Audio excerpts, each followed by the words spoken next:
Welcome to our Bible Stories channel. Please subscribe and like us for daily updates. The next story is Cain and Abel from the beginnings. Adam and Eve had a son and named him Cain. In time they had another son named Abel. Abel became a herdsman, working with animals. Cain became a farmer, tilling the soil. One day, when it was time to bring a sacrifice to the Lord, Cain decided to bring fruits and vegetables instead of a lamb. Abel also brought an offering, but it was the best lamb from his flock. The Lord was pleased with Abel's offering, but he wasn't happy with Cain's. Cain became angry when he saw that God didn't accept his sacrifice. He started to pout. God said, "Cain, why are you angry? If you simply do what's right, you'll be accepted and happy. But if you don't, sin is waiting for you. It's crouched by your door, ready to pounce and become your master. Instead, you need to take control of it." A few days later, Cain and Abel were talking out in a field. Cain turned and attacked his brother and killed him. Later that day, God asked Cain, "Where's your brother?" "I don't know. Am I supposed to watch over him all the time?" "Oh, Cain, what have you done? Listen, your brother's blood is crying to me from the soil. You've loved this ground, but from now on it's cursed because it contains your brother's blood. Oh, you'll continue to work the field, but it'll no longer respond to you and give you its best. You'll become a restless wanderer." Cain fell down and cried out, "Oh God, your punishment is too severe. You're taking away my land and your presence. I'll be aimless and separated from everyone else. Eventually they'll hunt me down and kill me." So God put a mark on Cain and said, "Anyone who kills Cain will suffer for it 7 times over." With that, Cain went away from the presence of the Lord. The next story is the flood from beginnings. After people disobeyed God and went into sin, they became extremely wicked. All of their thoughts and actions were evil. God knew he had to destroy the people he created. Yet, a man named Noah walked with God. The Lord said to him, "I'm going to destroy the entire earth with a flood because the people are wicked. Therefore, I'm making an agreement with you to preserve life on the earth. Build an ark. I'll give you the exact dimensions I want you to use. After you're done, a flood will kill all the people and animals on the earth. You and your family will be saved, as well as the animals you take with you." God gave him building instructions, and Noah did exactly as God said. He and his 3 sons built the ark. When it was done, God said, "Noah, go into the ark with your family. After 7 days, water will fall upon the earth, and every person and animal will be destroyed, except those in this Arkansas." So Noah and his wife, his sons and their wives moved into the ark. Once they were there, animals and birds started coming in pairs, male and female. There were 7 pairs of clean animals, 7 pairs of birds, and only 1 pair of all the rest. When they had every kind of animal and bird, God closed the door. On the 7th day, the waters that were above the sky started falling to the earth.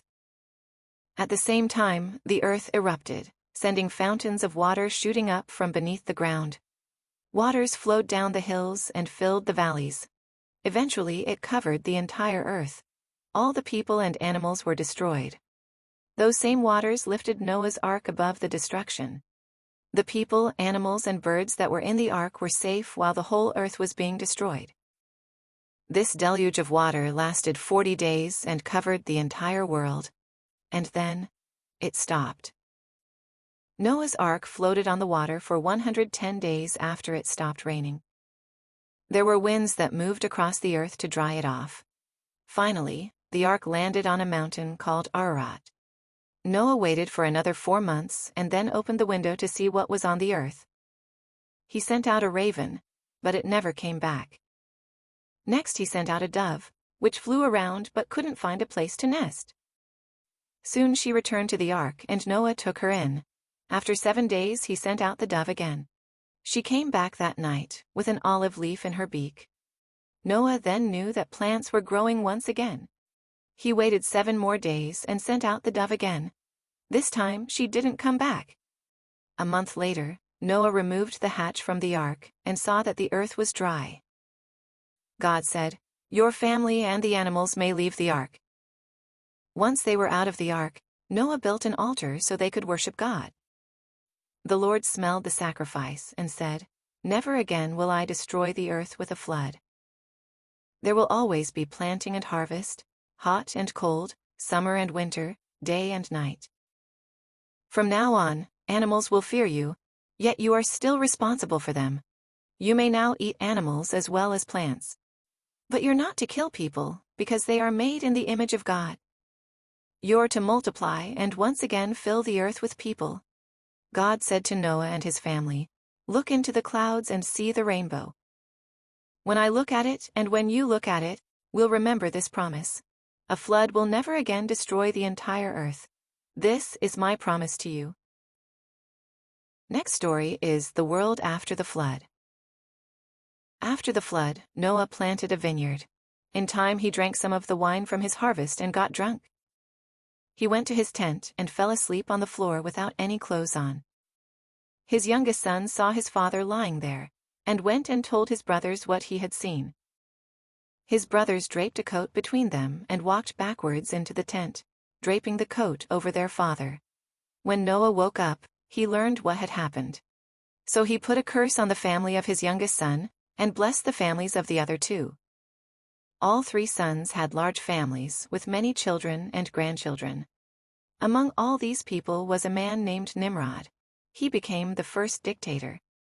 He was known for his skill of hunting, and his kingdom was called Babylon. The people of Babylon realized that their potential was greater if they stayed together. They felt it best not to go throughout the world like God had said. So they built a tower that went high into the sky, high enough so everyone could see it. They felt this would keep them together. God looked at the tower and said, "People are disobeying my command. If they stay together, nothing will be impossible for them. Therefore, I'll have them talk different languages." Suddenly the people spoke many different languages. They were confused because they couldn't understand one another. They didn't know what was happening to them. Immediately, the work on the tower stopped. They formed groups according to their languages and moved to other parts of the world. The tower became known as the Tower of Confusion, or the Tower of Babel. The oldest son of Noah was Shem. One of his descendants was a man named Peleg. His name means division, because at the time of his birth, the earth divided. His great-great-great-grandson was Abraham. Thanks for watching. Please like and subscribe to support us.